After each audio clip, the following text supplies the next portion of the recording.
గౌతమ్ వాళ్ళ ఇంట్లో వాళ్ళతోటి ఇలా అంటాడు.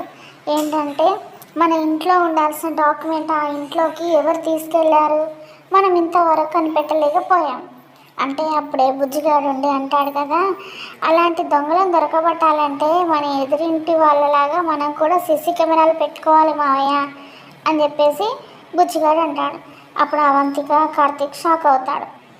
తర్వాత అంటాడు కదా, అవును ఆ రోజు మన ఇంట్లో నుండి ఎవిడెన్స్ ఎత్తుకెళ్ళిపోయినా ఆ దొంగ ఎవరో అందులో రికార్డ్ అయి ఉంటుంది కదా అని చెప్పేసి అంటాడు. అప్పుడు వెంటనే అతిథి, అవంతిక, కార్తీక్ ముగ్గురు షాక్ అయ్యి అలానే ఒకరి మొహలు ఒకరు చూసుకుంటారు భయంగా.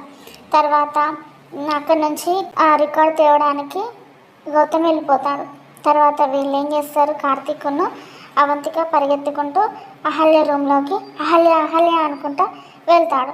అప్పుడు వెళ్తే అహల్య ఉండి ఏమైందండి అని చెప్పేసి అంటే అప్పుడు కార్తీక్ అంటాడు కదా, అంతా అయిపోయిందమ్మా అంతా అయిపోయింది అని చెప్పేసి అంటే ఏమైంది చెప్పండి అంటే కార్తీక్ అంటాడు కదా, ఆ రోజు ఆ ఎదురింట్లో ఉన్న సీసీ కెమెరాల్లో ఆ రోజు నేను చేసిందంతా రికార్డ్ అయిపోయింది కదా, ఆ కెమెరా ఫొటోస్ తీసుకురావడానికి ఇప్పుడే గౌతమ్ వెళ్ళాడమ్మా అని చెప్పేసి అంటాడు కార్తీక్.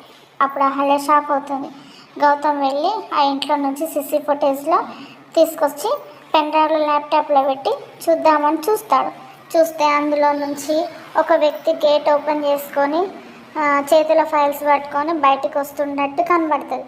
కానీ అది క్లారిటీగా కనిపిస్తుందా, గౌతమ్ గుర్తుపట్టాడా, ఆ వ్యక్తే కార్తీక్ అని ఆయనకు అర్థమవడా, లేకపోతే ఈలోపు అహల్య ఏదైనా ప్లాన్ చేసి గౌతమ్ను చూడకుండా చేస్తుందా, అసలు ఏం జరుగుతుందో రేపటి ఎపిసోడ్లో చూద్దాం. ప్లీజ్ సబ్స్క్రైబ్ మై ఛానల్ అండి. బాయ్.